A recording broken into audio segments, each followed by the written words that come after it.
All right, we're live. Tapping Birdie, Honda Classic. I am joined by Mr. Honda Classic, Tour Picks, Joe Idoni himself. Joe is the co-host of the Preferred Live podcast. He's a writer for Odd Checker, creator of Long Lunchtime, Long Shots, and all around a fucking great guy. How you doing tonight, Joe? I'm doing great. You nailed it, buddy. I appreciate that. My partner on the Preferred Lines, Chad, has given me the title of the new Prince of Palm Beach. So I'm pumped to be here. Love tap in bird. So let's talk Honda, baby. Yeah, no, anytime like you bring up an obscure fact from TIB, I'm like fan for life. Like, 'cause I don't know who watches this, but like if you say something random that happened on a random episode, I'm like, you're a fan for life. You came on for the Wyndham. That was a great episode. Yeah.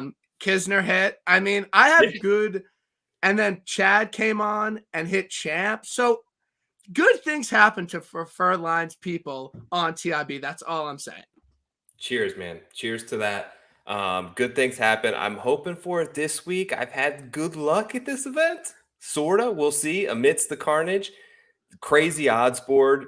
Not really sure what to do with it. I put out some early odds and I was wrong heavily. So I don't know what to do at the top. I'm going to kind of talk through it with you and hopefully you can kind of point me in the right direction. Yeah, no, I love that you were just like, I'm Mr. Honda Classic. I'm putting out my odds projection. Like you have never done that Never. before, but you're like, this week I'm predicting odds. And yeah, I was very surprised when I woke up as well. I was actually, since I was off Monday, I was playing golf early and I have to go to the course early to get a tee time. So I was up at like 6:50, never up at 6:50. And bet 365 like post odds, and it's like I thought Lou was going to be, we talked about this. I was like, Yeah. Lou's going to be like 16, 18 to 1. Like, and I was like 25, but Bets 365 is like literally the one book like I don't really have access to, or Same. like someone I could just be like, yo, like place this for me. I have one person that I could have hit up, but I was like, I'm just going to like wait for one more book to like come out with odds. Like, who knows what's going to be. And then as soon as it was like, he opened at like 18. I was like, okay, like that's not ideal. And then I went to go place it, and then it's like it was 22-20. I'm like, all right, whatever. So then I placed it at 20. Whatever. This is a story for another time. But how did you become Mr. Honda Classic? Did I make that name up for you? Like, why are you Mr. Honda Classic? So I just live right here, basically. I pretty much go to the event every year, have for the past 10 years. I thoroughly enjoy it. I'm a big supporter. I have tons of fond memories there. My profile picture on Twitter is actually me with my 1-year-old son next to Tiger Woods at the Honda Classic. So yeah, man, good vibes all around here. I put on a charity tournament for a bunch of us DFS generates a little before your time on Twitter, like 2 years ago. You've been like a rocket ship in terms of followers. So you've caught up quickly. Hopefully we can do that again, but invited a lot of my friends from the golf Twitter community down here. We had a good time. So yeah, that's the story. I love it. I'm so happy. Like, I like to have a guest on for like their event, like Andy for the Genesis, you for the Honda. Like, it's a perfect thing, and I'm really excited to talk about it with you. So before we get into the, I need to clear some things up that happened on social media over the weekend. So Please. just want to start this off. I have never gotten so many texts in my life, like from Twitter friends, from home friends, like about that post on Barstool. Like I post a lot of stuff like that went absolutely crazy. This is what happened. So those two girls, Jordan and Alex, they just started at Barstool and they started a podcast. And the whole point of the podcast was about Jordan's dating life. And they posted, if you want to go on a date with Jordan, send in a video application. I didn't just like fucking do it on my own fruition. So I sent it in and they were like, oh my God, this is amazing. Like, this is the best one we've seen. Like, ask me all those questions. I'm like, okay, like, that's great. Like, whatever. And then on their first episode of the podcast, which aired like 3 weeks ago, there were a bunch of people that entered. Like, there were a bunch of people that sent in video submissions. Of course, they picked mine. Like, it was super funny. Like, it was great. And then they did it, and then they loved it. They called me cute. They loved it. Everyone loved it. They made fun of how much I made. That's fine. You know, that's okay. But I am not rich, handsome. No, I'm not rich, handsome, tall, or old enough to date her. I didn't meet that criteria. So that is the only reason why we didn't go on a date. I was not rejected. I didn't just like send in a fucking random submission to these girls. So I'm glad everyone enjoyed it. But yeah, it really blew up. I was really surprised with how much people loved it. So it was funny to us who have kind of gotten used to your content because we kind of know your vibe and could sense sort of the sarcasm and the jokingness to it. Yeah. And it was funny to read some of the comments of people like thinking you were like dead on serious about it too. How long ago was this? Like the podcast came out 2 weeks ago. Like But I when did you watched send in it the video? Like like weeks ago? 2 weeks ago. Yeah, like Okay. 2 weeks Okay. ago. So like I Funny. was just like, obviously I'm like obviously I'm building myself up. I had like 5,000 followers at the time. I'm like, I think I meant to say I have like 6,000, and then I just said 7,000, obviously. And now I'm like a couple followers away from 7,000. So Yeah. I spoke it into existence. So I don't want people thinking that I just like randomly sent in this application with no context. Other people did it. It was a thing, and they picked me because it was great and it was funny. So I'm glad everyone enjoyed it. It was good content. You know I'm all about content, Jeff. You know I'm all about content. Content king, man. You're glued to it. And the thing about you, Brian, is like I feel like there's like you know how have you ever seen what's that movie about like face or that Netflix thing about Facebook where it like dives into how so anyways, they have this thing on Facebook where like there's certain things that just get sent to like the top of your feed and like you will always see that because it's what Facebook predicts is most likely to get a reaction out of you, the Facebook account holder. I think you're that guy for Twitter because every time I log in, you are at the top, the absolute very top of my feed. And it's like something that Twitter put there because it knows it's either going to like piss me off or I'm really going to like love it. It's like one of those two things, but it's guaranteed to like engage me. And I think that's pretty cool. Yeah, no, I don't know how Twitter algorithm works, but I have heard that. And I've also heard from a lot of people. I'm like, they respond to my shit and talk about my shit. And I'm like, dude, you don't even follow me. They're like, I don't know how I don't follow you because I always see your stuff. I promise everyone, I do not work for Facebook. I don't work for Twitter. I don't know how this shit works. I don't know why they put up my tweets like that, but they do. So I'm just going to keep fucking tweeting. Anyway, we've beat around the bush enough. Honda Classic this week, hard course. Yeah. Weak field. All right, field. But this is a little bit different than a lot of events we get with a winning score is -20. It's how many birdies can make. There's actually going to be a challenge this week. So what type of things are you looking for in golfers and in the course for them to succeed here? Yeah, water everywhere here. Big time numbers. Like last week when we saw, I just remember the final round, right? Like watching Neiman and watching all these guys like really kind of spray it around. Like Neiman hit a ton of shots way right, and he was just able to then knock it up by the green and basically scramble to par and birdie in some instances. You can't do that here. You spray it a couple yards off the fairway and you're dropping and you're hitting 3 from 200 yards away. Annually, like the most difficult course on the PGA Tour rotation outside of the 4 majors. Accuracy is important. Scrambling is important. Putting is important. Anything that you typically look for in players that play well on US Open type hard courses, you look to this week. I think it's going to play maybe a hair easier than normal just because there doesn't look to be any wind, which is one of the main defenses of it. When it's really windy, it plays really tough. Like even par is a good score. That said, still going to be around probably 8 to 12 under par. So anytime you look at stuff for a difficult course, I think that factors in here.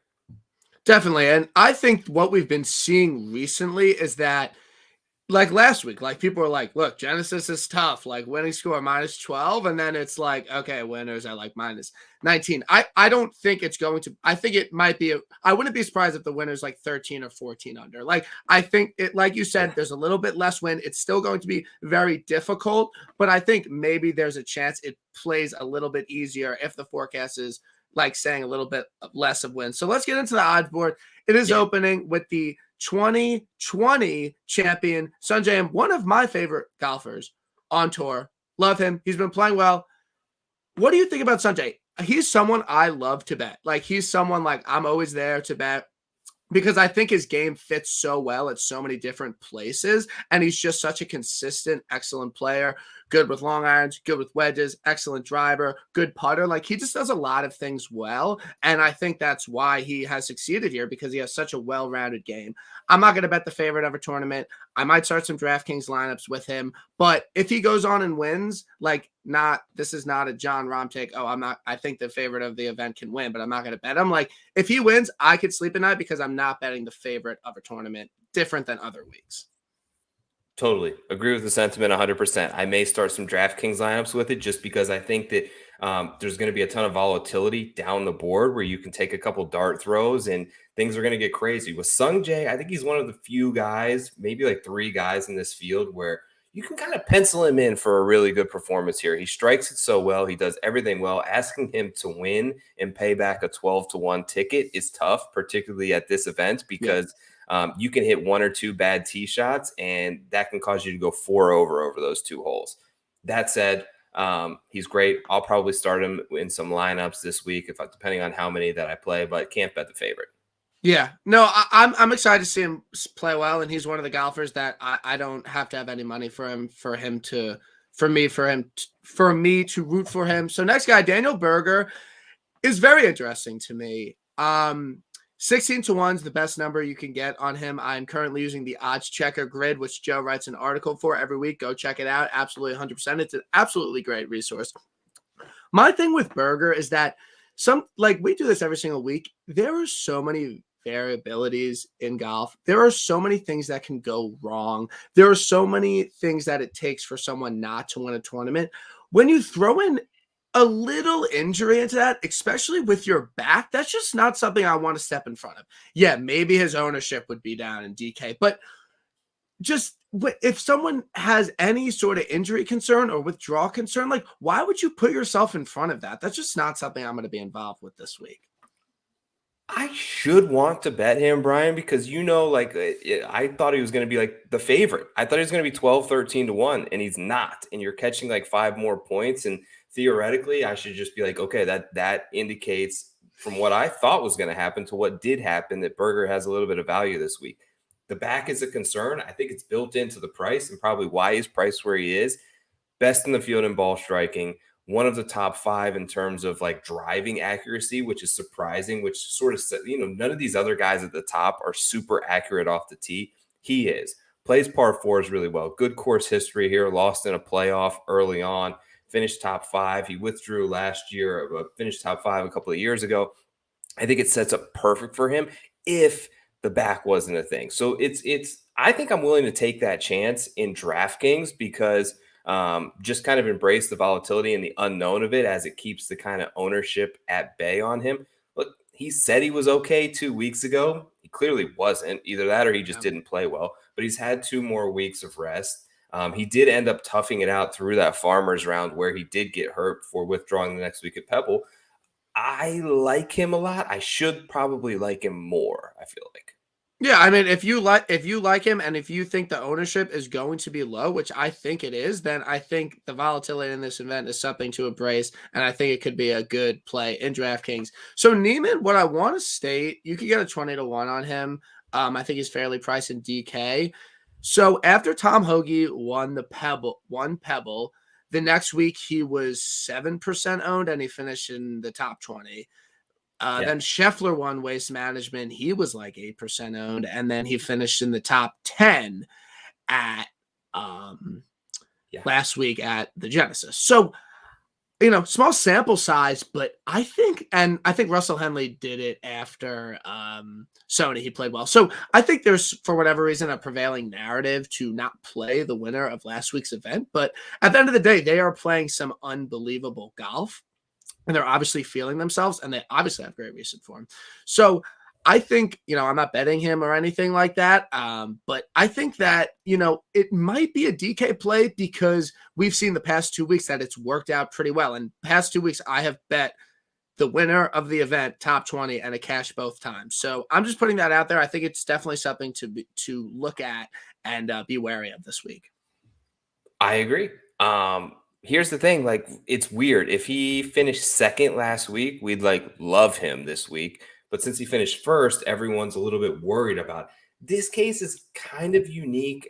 I think in the sense of it was a really big tournament and he's coming to an event with maybe a little bit less prestige. The other part about it is he had to hold on for dear life to a lead for like 3 straight days. He said afterwards that that weekend felt like a month to him. So it Yeah. was clearly exhausting. You could kind of see it on his face all day Sunday that it was wearing on him a little bit. So I have some concerns there. That said, he's right there between Berger, Louis, and Sungjae, who are all going to garner a ton of ownership. And I don't think anybody plays him this week. So Yeah. if you want to get some leverage, you mentioned the previous 2 champions.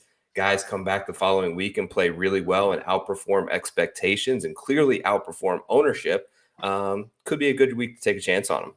Yeah, I love it. And one thing I want to touch on last week, because, this is a golf gambling show and I like to touch on last week and learn from things.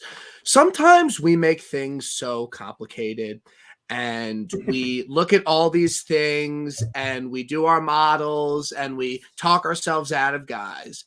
Last week, if you open up the odds board and you see Joaquin Niemann at 70-1, you say, this is a misprice. This number is wrong. I'm going to bet it at 70-1, and you win a bunch of money.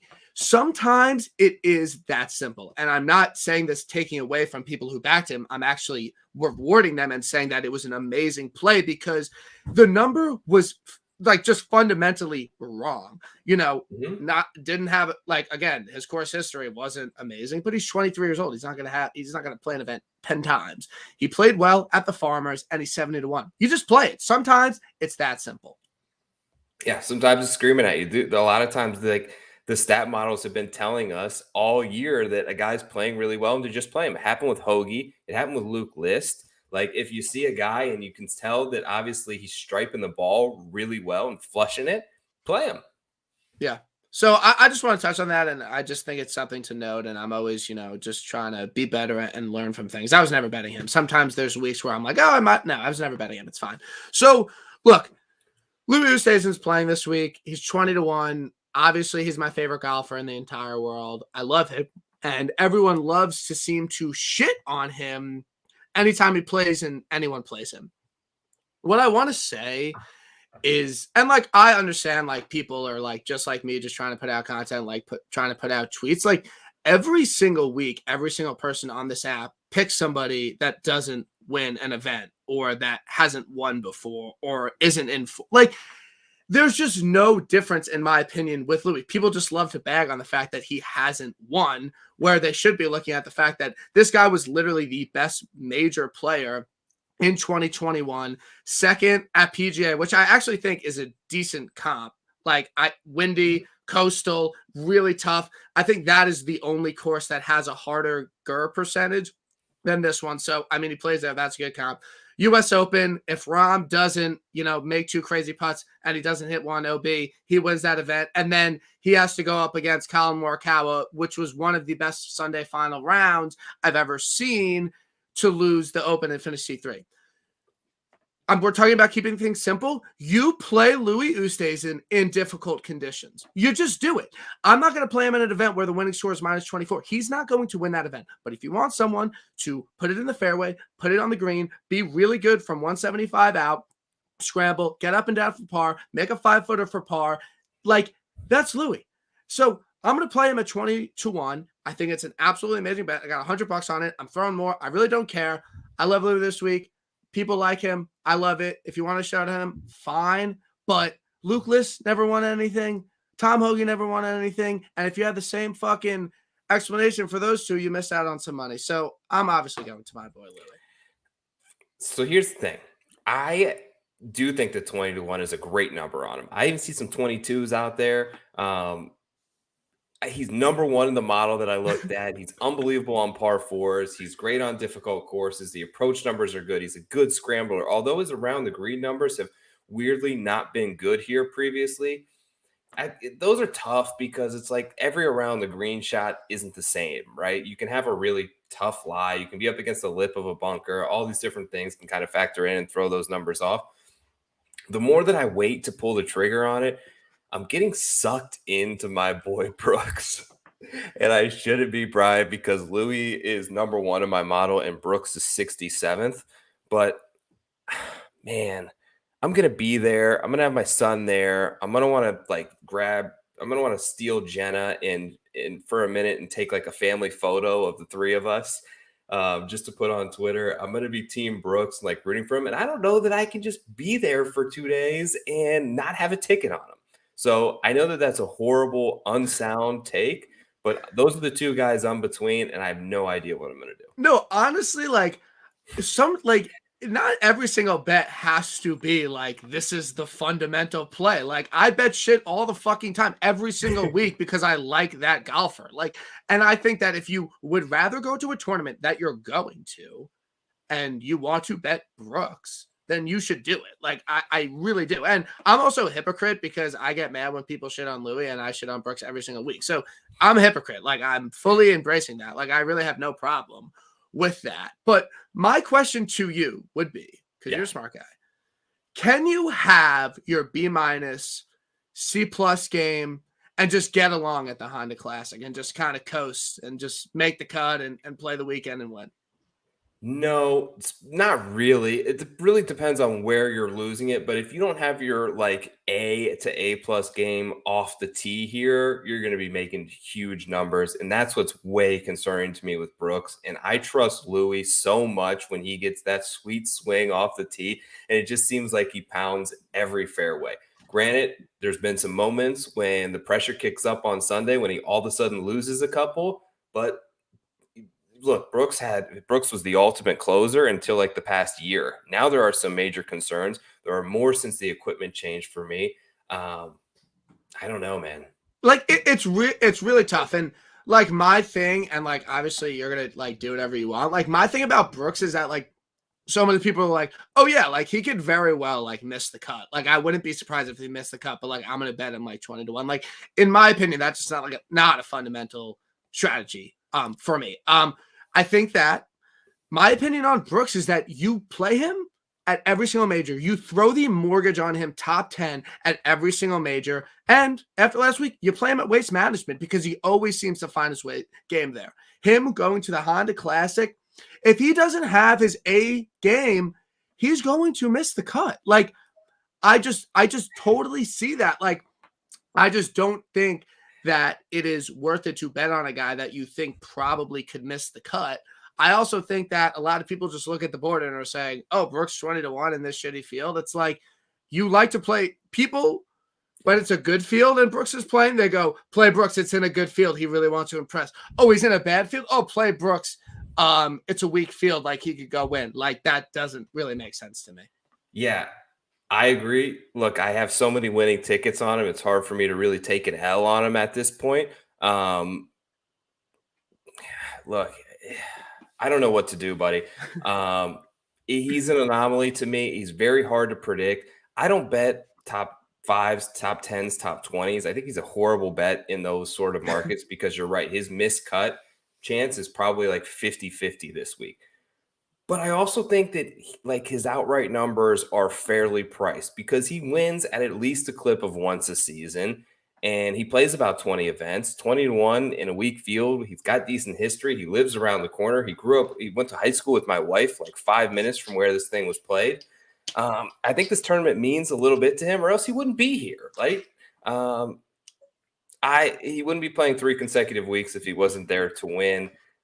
I think the 20, look, if he finishes second or if he misses the cut, neither of them matter when we're talking about an outright. So I think I might take the chance on him. I love it. I'm glad we could have this chat, and I'm really glad that I think it's a popular question to be like, should I bet Brooks or Louis this week? And I'm just glad that we were able to have this conversation, like for the viewers and everyone. And like my friends are like tweeting, like I don't like I'm not actually like upset. Like I'm just like not gonna say something. I'm gonna give my opinion on it. So Billy Ho, he's like everyone's tipping him. Everyone loves Billy Ho. I like Billy Ho in hard conditions, and he's playing well.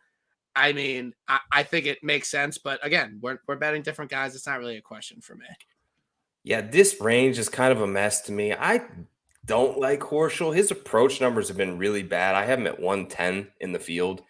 He's been making up a lot of it by like hooping in sort of mid to long range birdie putts, which he does. He's having his chip ins. He hasn't been able to sort of string everything together. He's got decent course history here, but after Brooks, these guys, Fleetwood, Horschel, Noren, Lowry. I can't really get behind any of them at their price. Yeah, I think it's tough. Like, this is Tommy Fleetwood's course. Like, this is Yeah. where he plays well. He always seems to find a way here. But I've, like a lot of people, have lost a lot of money on Tommy Fleetwood because you get him to these tough coastal tracks and you're like, he's gonna play really well here. And I just don't know if he's really the same golfer that he was. Like, I just like to see it a little bit more from him. So that's fine with me. Most tipped golfer this week, golf betting tips. I love them. They're great people. They put out the chart, like compiling it every single week. The most tipped golfer this week is Keith Mitchell. And, we talk about keeping things simple.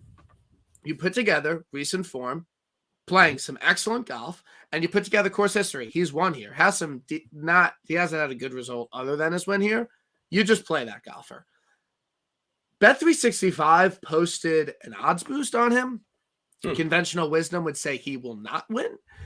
But I got a 50-1 on him. I'm going to play it. I really think it's just that simple sometimes. Is he going to win this event 2 times in 4 years? Probably not. But at 50-1, I'm willing to take a chance there.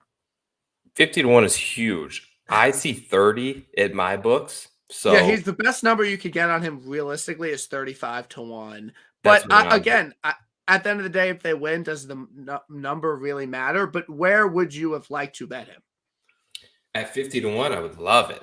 At 30, I don't so much, just because I'm not going to play him in DraftKings at all, because I feel like everyone's going to be on him sort of at that price point. And this tournament is so crazy that seen so many good players show up here in great form with good history and flat out miss the cut. It really takes 2 errant shots and you're out of it.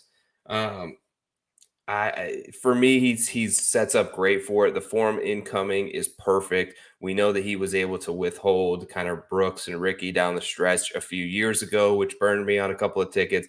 I'm going to be off of Keith Mitchell, but that's just because really in terms of betting, I have a 30 and not a 50. So Wiley, my best boy, tweeted like, this place is a chalk killer. Like, anything you expect to happen, it goes opposite. Like you just talked about, you hit 2 errant tee shots, you make 2 doubles, and you miss the cut. From a DraftKings, and this might be a difficult question, from a DraftKings perspective, how do you go about that? Like, the fact that this is not really a normal week, and guys, you think, I mean, it's golf. Like, this happens every single week. But, like, it's a little bit different this week. Am I wrong? Yeah. You are 100% right. I pivot. And I don't usually play the ownership game, but this week I think it makes a ton of sense. Look, if you've got Keith Mitchell and he's coming in like 20% owned, like, I'll pay up $100 all day for Matt Wolff. I'll do it, because they're both share a lot of similar traits to me. They play well on shorter courses. They're bombers off the tee. They're pretty good at avoiding bogeys. Their birdie or better rates are both in the top 10 in this field. I'll gladly take Wolff at 5%, because either of them can hit the eject button really quickly around this place. So you like Wolff, you're betting him outright, you like him in DraftKings. I think it's a good play given the ownership, because I think, like we see all the time, he's burned a bunch of people recently, and he's going to have a good event soon. He is just too talented of a player to not. My concern, obviously, would be that, he could get a little wayward off the tee, but if he can club down and he can hit fairways, like, I have no doubt he can contend. Like, he has a good major record, and he's like, my thing, he's just too talented to not have some good finishes, and I think it starts soon. I did get the 50 on Wolff. So it's kind of similar to what your point you were making with Neiman earlier, is like, you just take a really talented player who can win, and a young guy who's going to get after it and give it his full attention, who wants a PGA Tour win, at a good number. Look, I'm looking at Fantasy National right now. His projected ownership is 7%, and Mitchell is 20%. So I'll take Wolff in that situation all day. I think either have about the same miscut equity. Wolff's going to play aggressive, which is worrisome here, right? Because he's going to hit a lot of drivers when you don't have to. But let's say it goes right, he's going to have more birdie opportunities than anybody else. He's going to have wedge in his hand when other guys have 5-iron. If it goes wrong, he's going to miss the cut. But we've seen guys like that are really long just take driver and be aggressive here. I've seen Sergio do it. I've seen Adam Scott do it to win. Justin Thomas, the year that he won, led the field in driving distance that week. Rory's won this event, just bombing it around this place. Tiger's played well hitting driver. So even though it gets the knock of more of a plotter's track and accuracy remains sort of king as a whole, if you hit it long and you can get it dialed in for that week, you have a massive advantage over the whole field. No, I love it. And like you talked about a bunch of great drivers of the ball. Add Keith Mitchell to that. What is Keith Mitchell good at? He's an absolute bomber of the ball. And if Matt Wolff gets it going off the tee this week, I have no doubt he will play well. So next guy, you're betting him, Christian Sibes. I can't pronounce his last name. I'm sorry. His best finish on the PGA Tour is at API, which I think it's a pretty decent tough event in Florida, like with some hazards. So Sibes, people are going to play him because he is a grinder. He is an excellent around the green game. He's a really good putter, and he hasn't been putting well. And I think people are waiting for the spike putting week. And I think it's a great setup for him. And I think 50-1, anything like that is a really good number on him. So what drew you to Sibes this week? Well, he hasn't been putting well, but he does putt well on Bermuda. So when I looked at the last 36 rounds on Bermuda grass, he's second in the field. We haven't seen Bermuda in a while, so that's probably why you're not seeing the putting spikes in terms of recently for him, and it seems like he isn't playing well because he's been playing out there on the West Coast. He's also really good out of the bunkers and around the greens, very underrated there, fifth in sort of accuracy off the tee. I thought it was a good number. I wasn't sure if it seems like he's going to be a very popular pick this week and maybe potentially cursed. But I took a decent number and a stance on him early on as I was kind of, he was one of those guys I projected at like 35-1. And I think your boy Jers and I were talking about it. Like if he's 50, we're going to take him. Well, he was 50. So we took him. Yeah, I do not play into that whole, we had a massive debate in our group chat about it. And it's just like, if one guy picks him, it's like, you're not going to play him. Like Jared said, he liked him like anyone could have liked it at this event for like 3 weeks.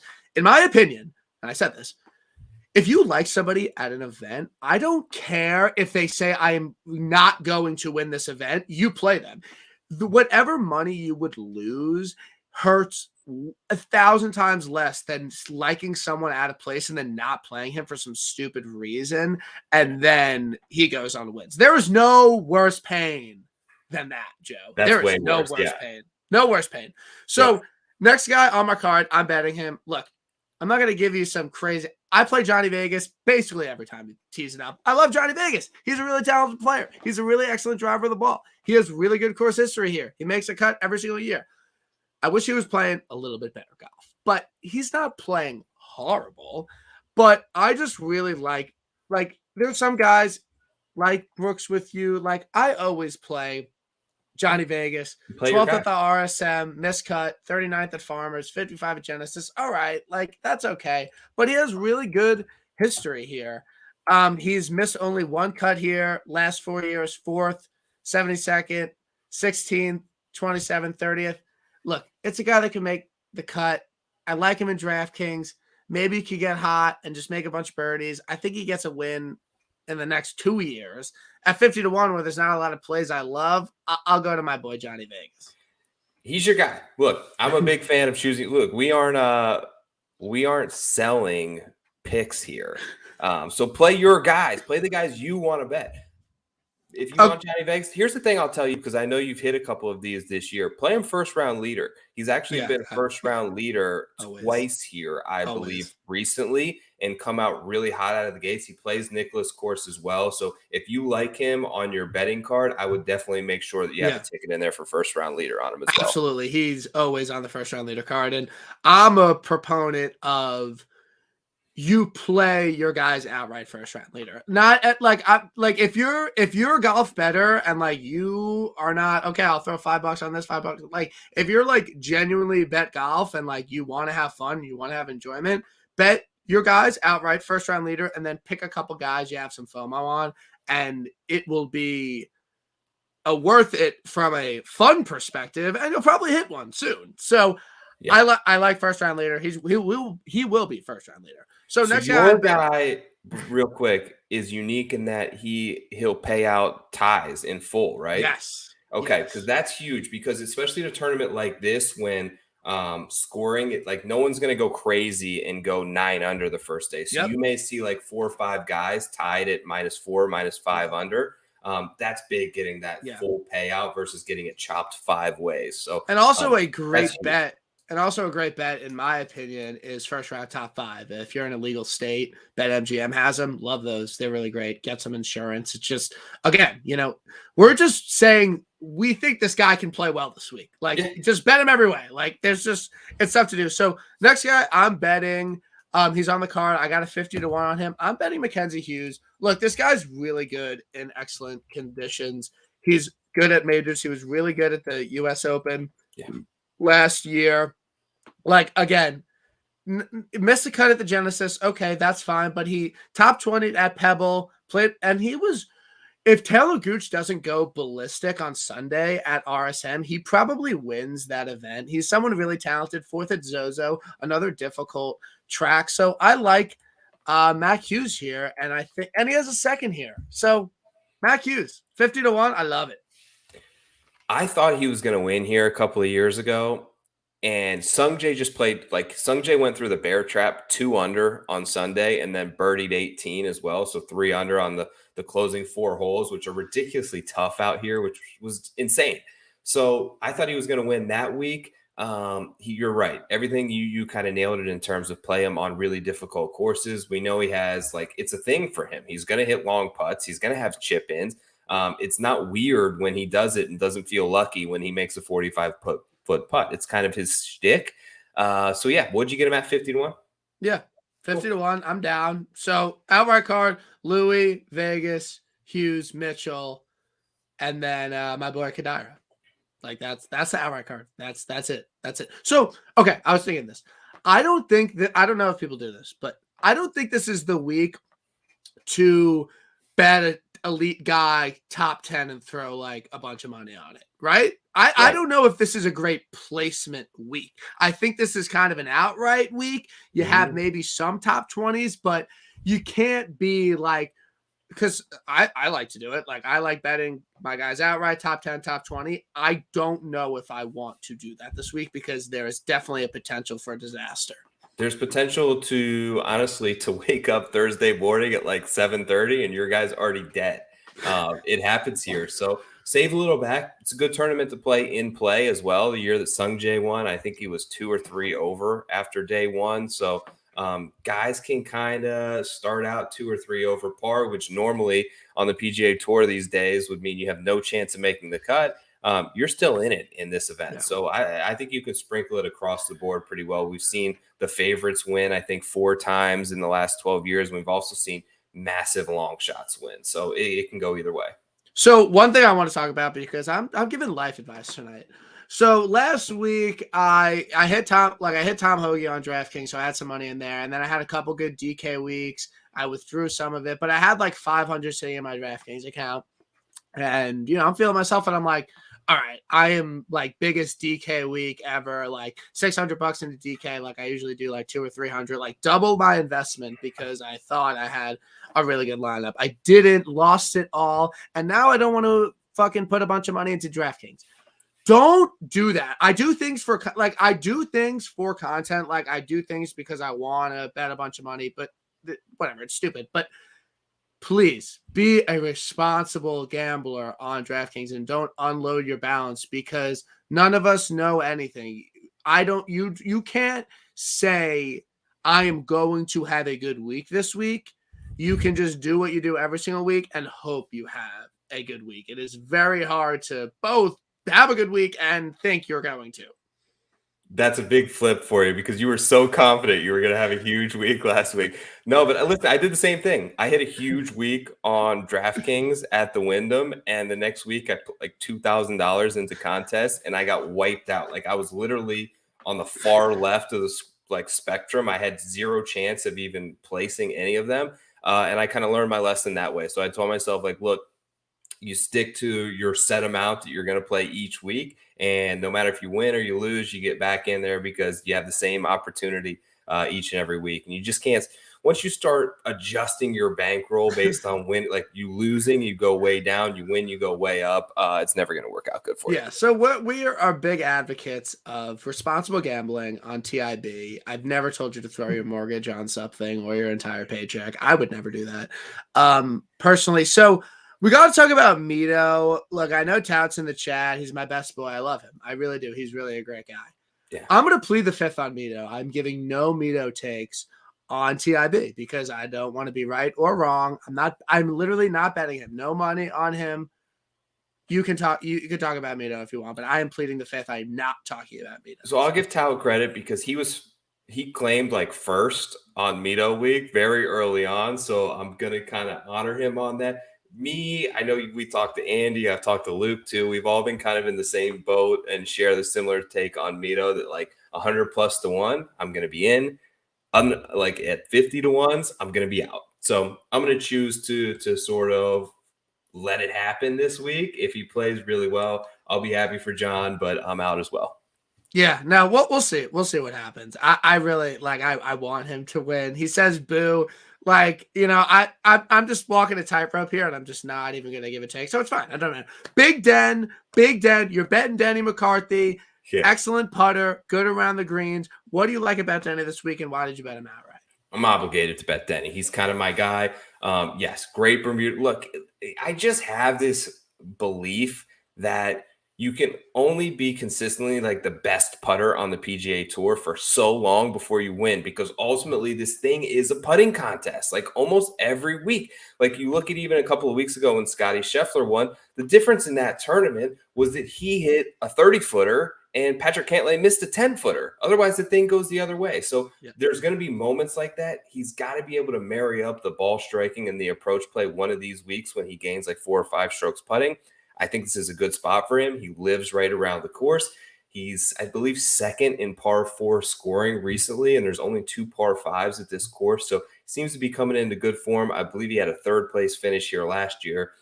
66 to 1. I'm not going to lie, it's not a great number on Denny. I like to get him in triple digits, but I have to take him.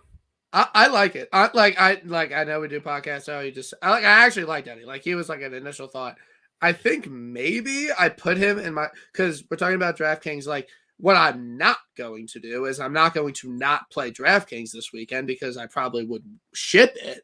So yeah. Yes, no, I do have him in my single entry. So I'll give out my single entry. Do not play this lineup in the $100 single entry. Like Joe, like I can't not play the $100 single entry. Like what happened if there's, you know what I mean? You can't do it. So once you're in it, you got to keep getting in it. Louis, Harmon, Mac Hughes, Kadira, KH Lee, and Denny. That is my $100 single entry. KH Lee and Kadira are firmly a part of your brand. I mean, KH Lee, like you play him at TPC courses, but he has good course history here. So I like him. I like him in DraftKings, and I think he's actually a really talented player, and he's actually won on the PGA Tour before, which a lot of people have not. So Gary Woodland, he's making a resurgence. You like him. What do you like about Gary this week? Oh, I don't know, man. I was hoping that he was going to play better on the West Coast. He did not. Andy kind of talked me into this one. I'll be honest, 60 to 1, I felt like was a good number on Gary.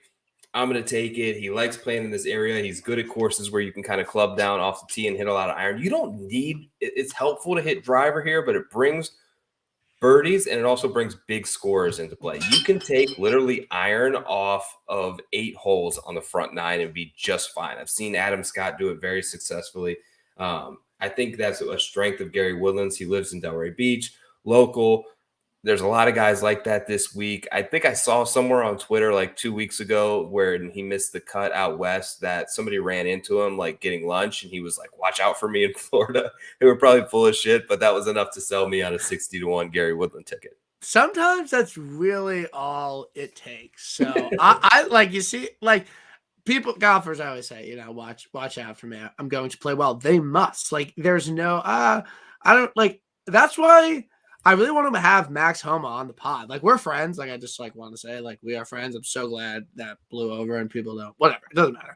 We're friends. We're boys. We DM. It's fine. Why don't TIB? Because I want to ask him. I'm like, when you were going to the Fortinet, were you like, okay, finally I'm back on the West Coast. Finally I'm back on POA. Like I'm gonna putt well this week. Like does that like are they just like I am like going into an event I am going to win every single week, or are they like okay like this course suits my game like I'm good on this putting surface. Like I think I could use my like I really want to know. I really want to know. I think you got to ask him. In my opinion, from what I've heard from players, like going to places where they are familiar with, where they practice, where they grew up on, is always a favorable swing to them. Like guys who live down here are pumped when they come over from California to get back into Florida because they're like, this is where I practice all year round. I'm used to these greens. They're weird. They're different. Bermuda's freaking tough around the greens in terms of chipping. The putting is way different in terms of reading grain and all this kind of stuff that we don't think about when we go out to play, but these guys overanalyze. It puts a good vibe in their mind. So I definitely think that Homer prefers it out west there, and I'm pretty sure he would tell you that. I mean, we're boys. He will come on. TIB next week, having a big guest on. I don't want to say it. I will announce it next week, but bigger than Joe guest on TIB next week. And it's been a long time coming. That is all I say. So if you like to watch this podcast, you'll like to watch it next week. Next guy you bet. I'm always surprised at his number. He was a crazy number at TOC, and I was just kind of baffled by that. And then he's once again a crazy number. Is Gareth Higgo. I just think I agree with you. I know you're betting him. I think it's a situation where the number is literally just wrong, and in an event that has so much volatility and anything can happen. You take a guy that's literally a proven PGA Tour winner with a lot of great talent at 100 to 1. I mean, it's a very small investment. I think in the last year, he's won 3 times between the PGA Tour and European Tour. He's really good.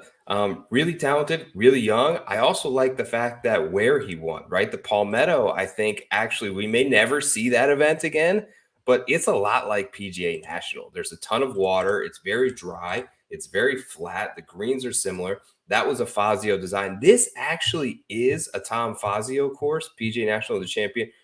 Jack Nicklaus came in and redid a couple of bunkers and greens like in 2015. But before that, it was a Tom Fazio design. So there are links there that point to me, to Gareth Higgo. I got 100 to 1, which I think is pretty readily out there now. I don't think anybody's betting him. I see him at less than 5% owned on DraftKings. I'm very pumped about Higgo this week. I just placed it. I literally just placed it. I'm placing it right now at 90 to 1 on my local.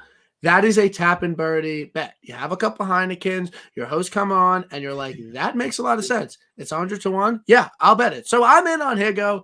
I think you could put him on my card. Like, that's fine. Like, that's okay. So I'm betting Kadira. Look, I will bet Kadira top 6 each way every single, and first round leader and first round top 5, every single event he tees it up on. You know, he missed the cut last week on the Corn Ferry. Upsetting. Very upsetting. I put my reputation on the line with Kadira at Pebble Beach, and at one point he was T6. He finished 33rd, but at one point he was T6 in the event. He's very talented. He's won at RBC. He's good. And Josh Bennett, who I like, I used to block him. He's a good guy, though. Follow him now. He puts out this like model thing about like you have to weigh in their driving distance with their approaches, and he was first in it. I genuinely think he's a really talented player. Yeah. I'm going to be playing him top 40 to make the cut. DraftKings. I really like him this week, and I'm going to keep beating this drum until he cashes me a top 6 each way because it pays 40 to 1. So also, because I'm giving out information tonight. A lot of people are even PJ Tout. I don't want to. He was asking me how each ways work, and I don't think people understand it. And now that more states are being legalized, I just want to explain each way betting. So each way betting is whatever you bet on a guy outright that automatically goes on basically placing a top 6 finish. But the thing about it is that you get really good odds. You get better odds than you would ever get betting on them top 5. It's much better for long shots because like Kadira this week, he's 200-1. I literally have a 40-1 on him to finish in the top 6. You can't bet more on the each way than on the outright. So if you you can't do that. And if he finishes in 2nd or 6th, it's the same payout. You don't get more for a 2nd place. And if he wins, you also get each way. So I just wanted to give now that, because it was a big European thing, but now that it's legal in New York and some books. Who has it over here? 365? Bet Rivers. Oh, Bet Rivers. Okay. Yeah, Bet Rivers. Great. Yeah. I don't have access to it, but I know some places are top 5, some places are top 6. Some places even like for majors will extend it out to top 8 or top 10 on an each way, which is huge. But like you mentioned, if you compare their top 5 odds to the each way odds, you're much better off taking that if you can. Yeah. So if you have access to it, I would play it. Like, again, I'm betting Lou this week. I threw $100 on it. Like, I'm not going to bet him each way. Also, I'm not betting $200 on it. But on a long shot guy, you throw $20 on it, you get the each way, and eventually it will pay out. So, last guy you're betting, Adam Stenson.